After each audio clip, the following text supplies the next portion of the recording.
Bonjour YouTube et bienvenue dans cette nouvelle vidéo, j'espère que vous allez bien et aujourd'hui on se retrouve pour parler de la série Mindhunter. La série Mindhunter elle est sortie en 2017 et elle retrace tout simplement la création du département du comportement au FBI et donc dans cette série on va suivre les interrogatoires de plusieurs tueurs en série qui serviront donc à l'élaboration du département et donc avec des questionnaires spéciaux et à dresser un profil type du tueur en série. C'est donc ça le speech de la série et l'histoire globale et donc dans cette première vidéo on va parler du premier tueur en série qui apparaît dans la série et qui est donc Edmund Kemper. Donc Ed Kemper il est surnommé l'ogre de Santa Cruz et c'est son histoire que nous allons découvrir aujourd'hui dans cet épisode de l'histoire derrière.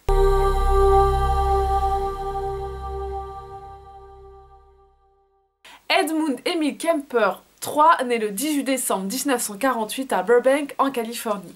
Donc ses parents sont Clarnell Stage et Edmund Emil Kemper II. Il a également deux sœurs qui s'appellent Aline et Suzanne.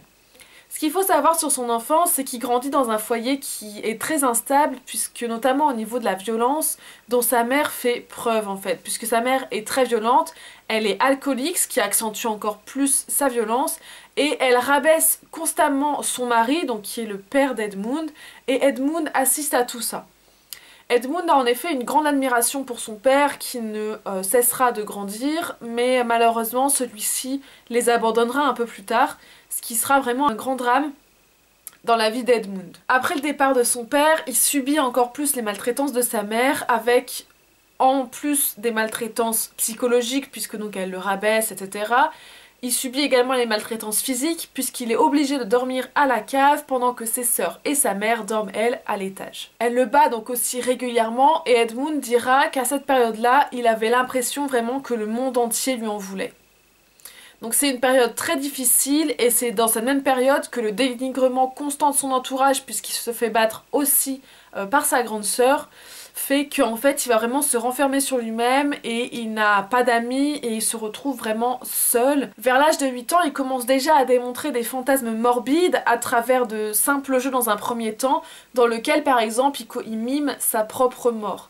Donc il mime par exemple qu'il est un condamné à mort qui va sur la chaise électrique et donc il mime la scène comme quoi il serait électrocuté sur place.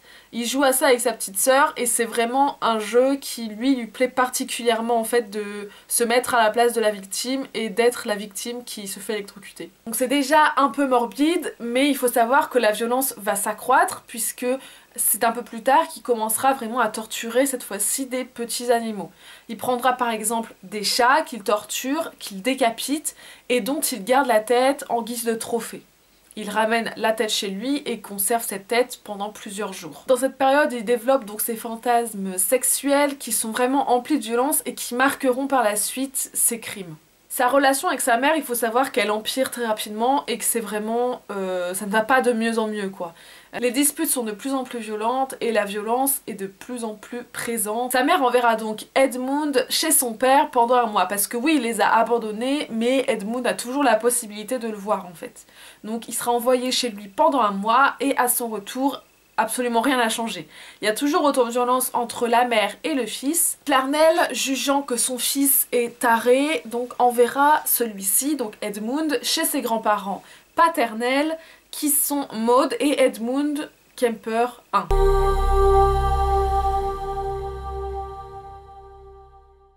Donc Edmund est envoyé au ranch de ses grands-parents où il passe la plupart de son temps à chasser à la carabine. La violence qu'il a en lui ne décroît pas pour autant, en fait ce séjour chez ses grands-parents ne va pas avoir l'effet escompté par sa mère puisqu'il devient encore plus violent et il développe vraiment encore plus de violence qu'il avait auparavant. Il développe une haine grandissante pour sa grand-mère puisque selon Ed, elle n'est là que pour remplacer sa mère dans toute la violence qu'il peut subir au quotidien.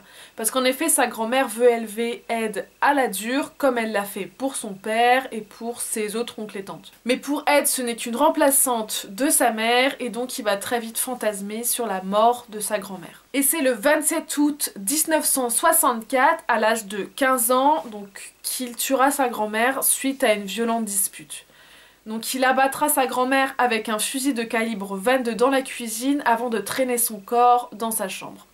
Il attendra ensuite patiemment que son grand-père rentre et quand son grand-père rentre, il l'abattra également. Pris de panique après son acte, il appelle sa mère immédiatement et lui demande quoi faire. Sa mère lui dit tout de suite de se rendre au shérif et c'est ce qu'il fera puisqu'il appellera la police et avouera ses meurtres. Il sera ensuite incarcéré dans un centre pour délinquants juvéniles. Lors de son jugement, il y a un psychiatre qui déclare qu'il souffre de troubles paranoïaques et psychotiques.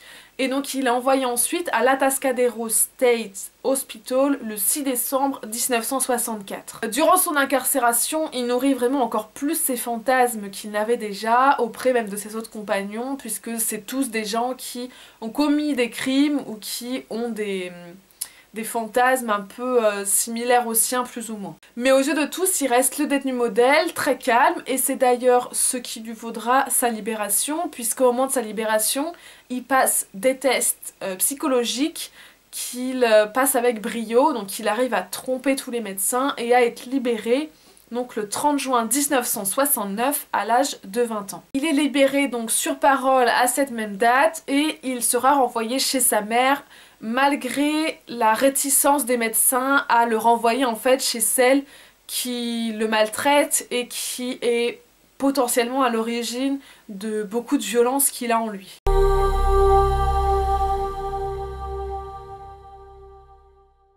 Quand il rentre chez sa mère a trouvé un nouveau travail à l'université de Californie. Les disputes reprennent de plus belle et elles ont souvent le même sujet puisque Ed en effet demandera à plusieurs reprises à sa mère de lui présenter ou de lui donner la possibilité d'entrer en contact avec les jeunes filles de l'université, donc où sa mère travaille.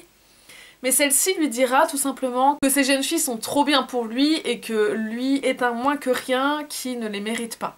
Donc sa haine contre sa mère à ce moment-là croît encore plus et il se met vraiment en tête à ce moment-là de la faire souffrir. Au début des années 70, Ed arrive à trouver un emploi qui lui permettra de quitter le domicile de sa mère et d'avoir son propre appartement. Avant d'avoir ce travail, il aura postulé pour être dans les forces de l'ordre qu'il admire beaucoup, mais il échouera à chaque fois. Malgré tout, il trouve un moyen de se rapprocher de la police puisqu'il fréquentera le bar où tous les policiers se trouveront et il s'en fera même des amis, écopant d'ailleurs même d'un surnom de leur part. C'est dans le même temps qu'il préparera minutieusement son véhicule qui servira plus tard dans l'élaboration de ses meurtres. Donc, il fait d'abord en sorte que la porte passagère ne puisse pas s'ouvrir de l'intérieur et il stocke également plusieurs objets qui vont lui servir dans l'exécution de ses meurtres, comme des sacs en plastique, un couteau, des couvertures et un fusil.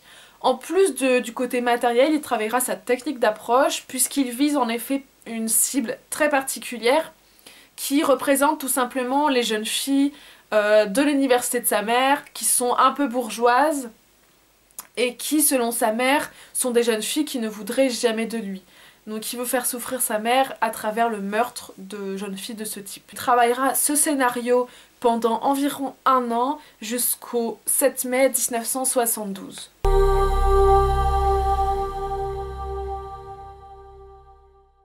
Donc, le 7 mai 1972, il prendra en stop Marianne Pesce et Anita Lucchese à l'université de Stanford. Après quelques minutes de voiture, il prendra le fusil sous son siège avant de se garer dans un lieu désert. Il emmènera d'abord Anita dans le coffre pour s'en prendre d'abord à Marianne. Donc il reviendra dans la voiture, menottera Marianne, lui mettra un sac en plastique sur la tête avant de tenter de l'étrangler.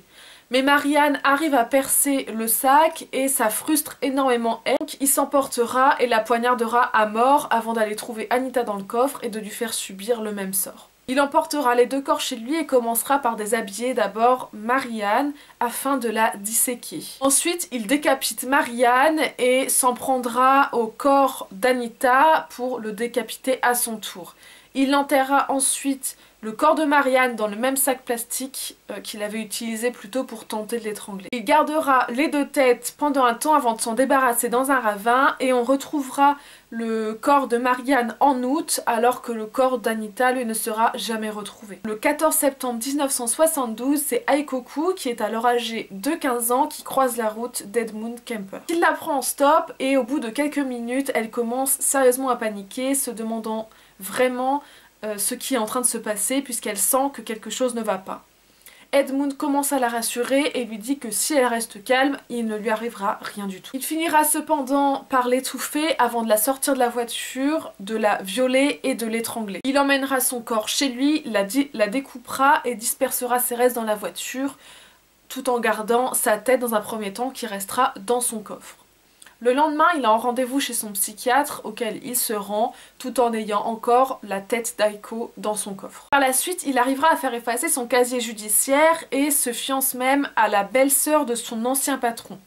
Il aura ensuite un accident de voiture qui fera qu'il ne pourra plus exercer son travail et il sera contraint donc de retourner chez sa mère. Donc tout recommence de plus belle, il replonge dans ce cauchemar constant et cette fois-ci il commence à boire de plus en plus. Le 8 janvier 1973, il achète un pistolet calibre 22 et prend en stop Cynthia Shaw. Il l'emmènera dans les collines de Watsonville où il la forcera à aller dans le coffre et c'est là qu'il lui tirera des balles dans la tête. Il attendra que sa mère parte de la maison afin de ramener le cadavre de Cynthia. Avant la dissection de son corps, il emmène le corps dans sa chambre et a des rapports sexuels avec. Il décapitera ensuite Cynthia et enlèvera les balles qui sont logées dans sa tête. Il enterrera sa tête dans son jardin et le reste du corps, lui, est jeté d'une falaise qui sera retrouvée d'ailleurs 24 heures plus tard. Le 5 février 1973, soit moins d'un mois plus tard, il se dispute fortement avec sa mère et prend la route. Il prendra en stop d'abord Rosalind Thorpe, puis suivie d'une deuxième jeune fille qui, elle, s'appelle Allison Liu. Il ne s'arrêtera pas, il prendra directement son fusil et tirera sur Rosalind en premier, tout en étant en train de rouler. Ensuite, il se tourne vers Allison et lui tire à nouveau dessus. Mais Allison, elle, ne mourra pas sur le coup. Il décapitera les cadavres dans son coffre et ramènera celui d'Allison chez lui pour avoir des relations sexuelles avec. Il retirera à nouveau les 2 balles du corps comme il l'avait fait pour Cynthia et dispersera les restes dans la nature. C'est environ un mois après, pendant le week-end de Pâques, qu'il prendra la décision de tuer sa mère. Dans sa tête, c'est très clair, il faut l'éliminer. Donc à 5h15 du matin, il prendra un marteau, se rendra dans la chambre de sa mère où il la frappera à plusieurs reprises au niveau de la gorge.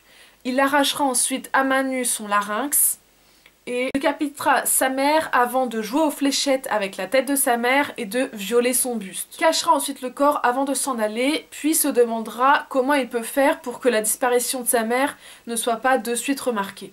Donc il pense tout de suite à faire croire qu'elle est partie en vacances avec une amie et pour ce faire, il attirera une amie de sa mère qui est donc Sally Hallett et l'attirera chez lui. Quand Sally arrive à leur domicile, elle se fera attaquer par Ed qui la décapitera ensuite. Il cache ensuite les corps, prend la route avec la voiture de Sally et c'est le 30 avril 1973, après 30 heures de route, qu'il appellera la police de Santa Cruz pour confesser ses meurtres.